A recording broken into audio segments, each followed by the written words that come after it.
Hello students, हम already third और fourth chapter complete कर चुके हैं। आज हम चैप्टर 5 स्टार्ट करेंगे, that is continuity and differentiability. That is most important chapter. Continuity and differentiability दो पार्ट्स हैं हमारे पास इस चैप्टर में। एक्सरसाइज 5.1 में ओनली कॉन्टिन्यूटी है एंड 5.2 टू 5.8 में हमारे पास डिफरेंशियबिलिटी है। इस कॉन्टिन्यूटी में से एक क्वेश्चन फॉर श्योर आता ही आता है एग्जाम में आपके पास, और डिफरेंशियबिलिटी तो मोस्ट इम्पॉर्टेंट है। आगे हमारे पास चैप्टर आता है इंटीग्रेशन का, that is basic chapter for integration. जब तक आपको डिफरेंशियबिलिटी नहीं आएगा तब तक आप इंटीग्रेशन भी नहीं कर पाएंगे अच्छे से। तो इसके अंदर कुछ एक अलग से टाइप्स दे रखे हैं, वो मैं स्टार्ट कराती हूँ। आपको धीरे धीरे सारी चीज़ें बताऊंगी कि इसके अंदर आपने कैसे चीज़ें सॉल्व करनी है, और आपको वीडियोस में अगर कुछ प्रॉब्लम आती है तो वो भी आप कमेंट में बता सकते हैं, ताकि हम अपनी वीडियोस में कुछ इम्प्रूवमेंट कर सकें। देखिए, आज हम स्टार्ट करते हैं चैप्टर 5 कॉन्टिन्यूटी एंड डिफरेंशियबिलिटी। हम स्टार्ट करेंगे कॉन्टिन्यूटी से। कॉन्टिन्यूटी एक्सरसाइज 5.1 में है हमारे पास। अब देखिए इसके अंदर किस टाइप के क्वेश्चंस आते हैं, हमने क्या देखना है। आपके पास क्वेश्चंस में आता है कॉन्टिन्यूटी चेक करना, टू चेक द कॉन्टिन्यूटी। आप कॉन्टिन्यूटी कैसे चेक करेंगे, किस टाइप के क्वेश्चंस आएंगे। देखिए हमारे पास एक्सरसाइज 5.1 में 34 क्वेश्चंस दिए हुए हैं। इन 34 क्वेश्चन में हर टाइप का क्वेश्चन गिवन है। एक बेसिक लेवल का क्वेश्चन भी है, मोड के क्वेश्चंस भी हैं, ट्रिग्नोमेट्रिक क्वेश्चंस भी हैं, ट्रिग्नोमेट्रिक फंक्शंस के, पॉलिनोमियल फंक्शंस के भी क्वेश्चंस हैं। हर टाइप का क्वेश्चन है। इन सभी क्वेश्चंस पे अगर आप कमांड कर लेते हैं तो आप हर टाइप का क्वेश्चन सॉल्व कर पाएंगे। इन क्वेश्चन में कुछ स्टार्टिंग के बेसिक लेवल के क्वेश्चंस हैं, जिसके अंदर डायरेक्ट हमें एक फंक्शन दे रखे हैं और किसी एक पर्टिकुलर पॉइंट पर कॉन्टिन्यूटी को चेक करना है।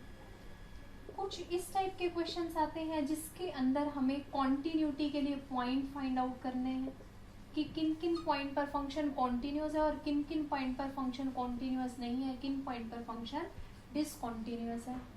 इस टाइप के क्वेश्चंस भी आएंगे। वो हम जैसे जैसे क्वेश्चंस करेंगे मैं आपको उसका टाइप बताती जाऊंगी, उसको अच्छे से एक्सप्लेन करूंगी, लेकिन आपने हर क्वेश्चन को ध्यान से समझना है, उसकी प्रैक्टिस करनी है। अगर आप इन क्वेश्चंस को 5-5, 10-10 करके अच्छे से इस पे कमांड कर लेते हो तो आपके पास स्टेटमेंट चेंज करके किसी भी टाइप का क्वेश्चन आ जाए आप उसको इजीली कर सकते हैं। और कॉन्टिन्यूटी में से एक क्वेश्चन फॉर श्योर एग्जाम में डाला ही डाला जाता है, तो इसकी प्रैक्टिस करनी मस्ट है आप लोगों के लिए। तो देखिए हमारे पास कॉन्टिन्यूटी चेक करने के लिए कुछ एक चीजों को आपने ऑलवेज माइंड में रखना है। वो चीजें क्या है, हमारे पास कुछ एक पॉइंट्स हैं। देखिए फर्स्ट पॉइंट क्या है। Firstly, we will check that function is defined at given point. जो पॉइंट हमें दिया हुआ है उस पर फंक्शन डिफाइन है या नहीं है। डिफाइन का मतलब क्या होता है, function is defined at given point. Like हमें कोई पॉइंट दे रखा होगा, like at x is equal to 3, हमें फंक्शन की कॉन्टिन्यूटी के बारे में बताना है। अब इस पॉइंट पर फंक्शन डिफाइन है या नहीं। डिफाइन का मतलब उस फंक्शन की डेफिनेट वैल्यू है या नहीं। कई बार हम करते हैं 1/0, दैट इज इनफाइनाइट। ये तो इनडेफिनेट वैल्यू होती है, इसकी कोई फाइनाइट वैल्यू नहीं आ रही, तो ये फंक्शन हमारे पास डिफाइन नहीं होगा अगर इस टाइप की वैल्यू आएगी। अगर फंक्शन डिफाइन नहीं है तो फंक्शन कॉन्टिन्यूअस भी नहीं होगा। तो हमारा फर्स्ट स्टेप क्या है, सबसे पहले कॉन्टिन्यूटी के लिए हम ये चेक करेंगे कि गिवन पॉइंट पर फंक्शन डिफाइन है या नहीं। If function is defined then find the value of function at that point. तो उस पॉइंट पर हम फंक्शन की वैल्यू को फाइंड आउट करते हैं। लाइक हमारे पास कोई एक फंक्शन था f(x) is equal to x plus 3। हमें x इज इक्वल टू 3 पर फंक्शन की कॉन्टिन्यूटी को फाइंड आउट करना है। हम देख रहे हैं कि फंक्शन डिफाइन है इस गिवन पॉइंट पर। हमने देखा कि 3 पुट करने पर 3 प्लस 3 मतलब इनफाइनाइट नहीं आ रहा, डेफिनेट वैल्यू आ रही है, मीन्स फंक्शन डिफाइन है। हम फिर सेकेंड पॉइंट पर आए, हमने देखा कि फंक्शन की इस पॉइंट पर हम वैल्यू फाइंड आउट करते हैं। अब इसमें आप वैल्यू रखो at x is equal to 3, value क्या आ जाएगी आपके पास, f x is equal to 3 plus 3 that is 6। एक डेफिनेट वैल्यू आ गई। फंक्शन की हमारे पास, ये हमारे पास सेकंड स्टेप होता है। अब थर्ड स्टेप में हम क्या करते हैं वो देखिए।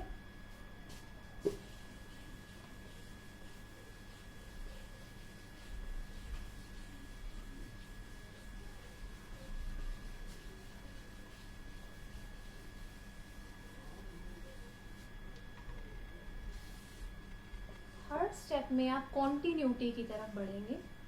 हम इसमें लिमिट्स फाइंड आउट करते हैं। क्या फाइंड आउट करते हैं? लिमिट्स। हमारे पास लिमिट्स कैसे होती हैं? एक होती है लेफ्ट हैंड लिमिट, एक होती है राइट हैंड लिमिट, एक होती है FL that is functional limit.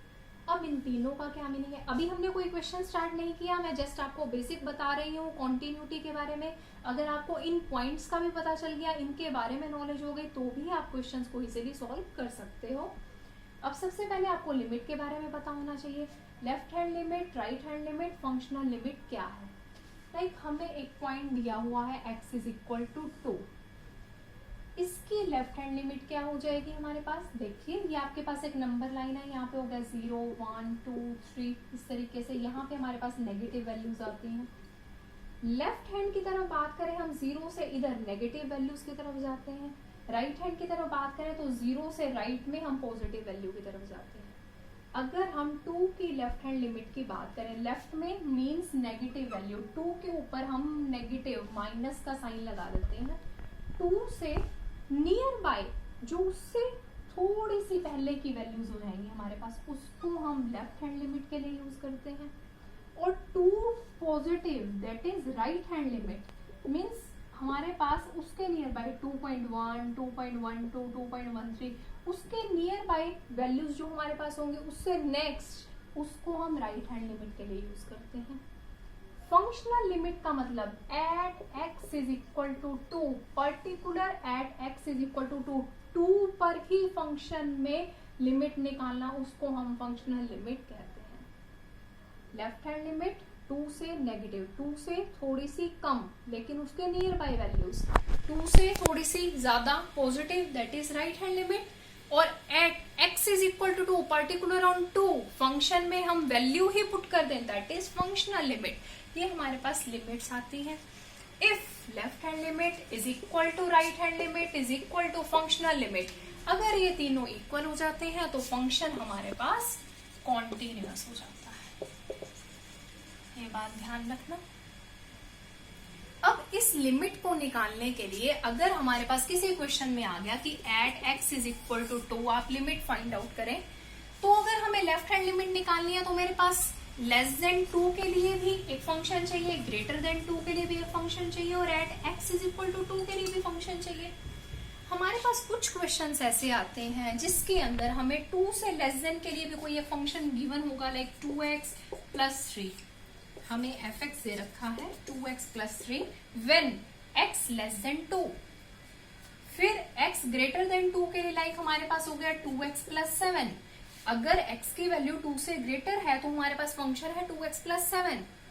और at x is equal to 2, जब x 2 के इक्वल है तो फंक्शन हमारे पास लाइक है x प्लस 9।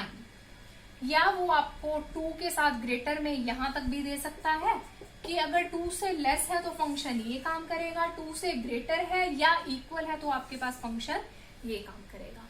आपके पास इस टाइप का क्वेश्चन भी आ सकता है। अभी हमने क्वेश्चन स्टार्ट नहीं किया, मैं जस्ट आपको टाइप बता रही हूँ भाई किस किस टाइप के आपके पास क्वेश्चंस आएंगे।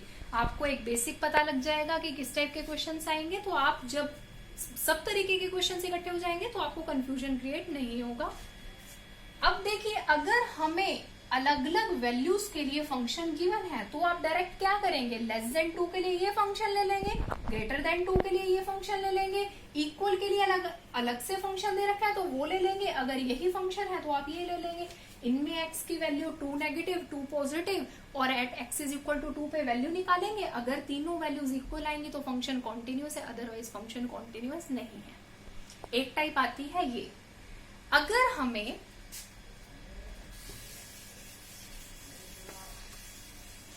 हर वैल्यू के लिए अलग से फंक्शन नहीं दे रखा, डायरेक्ट हमें पूछा गया है कि at x is equal to 2 पर फंक्शन की कॉन्टिन्यूटी फाइंड आउट करें और फंक्शन हमें दे रखा है 3x plus 2। x is equal to 2 पर ये एक ही फंक्शन दे रखा है, आपने लेफ्ट हैंड लिमिट निकालनी है, राइट हैंड लिमिट निकालनी है या फंक्शनल लिमिट निकालनी है, तो आप क्या करेंगे, हम एक चीज यूज करते हैं, x टेंड्स टू 2, ये एरो का साइन जो लगाया जाता है इससे बोला जाता है टेंड्स टू 2 के नियर बाय वैल्यूज, हम 2 के नियर बाय वैल्यूज लेते हैं, मीन्स 2 से थोड़ी सी साथ वाली लेफ्ट में भी और 2 के राइट में उससे नेक्स्ट वाली वैल्यूज भी, उन दोनों के लिए ही हम यही फंक्शन यूज कर लेंगे। और at x is equal to 2 means अगर मैं फंक्शन में ये वैल्यू पुट कर दूं तो वो हमारे पास फंक्शनल लिमिट आ जाएगी। अगर वो दोनों चीजें इक्वल है, x टेंड्स टू 2 में भी, at x is equal to 2 में भी, तो भी फंक्शन कॉन्टिन्यूअस हो जाता है। मैंने आपको दो टाइप बताई। अगर आपके पास फंक्शन अलग अलग से डिफाइन है, x लेस देन 2 के लिए, x ग्रेटर देन 2 के लिए, x इक्वल टू 2 के लिए, तो आप तीनों फंक्शन अलग अलग से ले सकते हैं, वो इजीली हो ही जाएगा आपके पास। अगर आपके पास फंक्शन एक ही गिवन है तो आप left hand limit right hand limit में कैसे करेंगे, तो आप x टेंड्स टू 2 लगाएंगे। टेंड्स टू का मतलब कि 2 के नियर बाय वैल्यूज, भाई पर्टिकुलर ऑन 2 नहीं, 2 के नियर बाय वैल्यूज पे हमने लिमिट फाइंड आउट की, 2 के नियर बाय फाइंड आउट कर लेंगे, that will be left hand limit and right hand limit. और फंक्शनल लिमिट क्या होगी, जब आप इस फंक्शन में 2 ही पुट कर देंगे, that will be functional limit. तो ये x टेंड्स टू 2 पुट करने पर जो वैल्यू आई और x is equal to 2 put करने पर जो वैल्यू आई, अगर वो दोनों सेम आती है तो फंक्शन हमारे पास कॉन्टिन्यूअस हो जाएगा। क्लियर है ये चीज। अगर कोई एक पर्टिकुलर पॉइंट दिया हुआ है कि इसी पॉइंट पर ही कॉन्टिन्यूटी फाइंड आउट करो, तो आप पर्टिकुलर उसी पॉइंट पर कॉन्टिन्यूटी फाइंड आउट कर देंगे। अगर आपसे ये पूछा हुआ है कि ये फंक्शन किन किन पॉइंट्स पर कॉन्टिन्यूअस है, तो आप वो सारे पॉइंट्स निकालेंगे जिन पॉइंट्स पर फंक्शन कॉन्टिन्यूअस है, मीन्स हम टोटली सारे रियल नंबर्स की बात करेंगे। वो हम क्वेश्चन स्टार्ट करते हैं, उसमें देखते हैं किस किस टाइप के क्वेश्चन कैसे आ रहे हैं। स्टार्टिंग हम बेसिक इस टाइप के क्वेश्चन से करेंगे, फिर हम उन क्वेश्चंस पे जाएंगे जिसमें x less than 2, x greater than 2, x is equal to 2 के लिए फंक्शन गिवन था। क्लियर है ये चीज सभी को।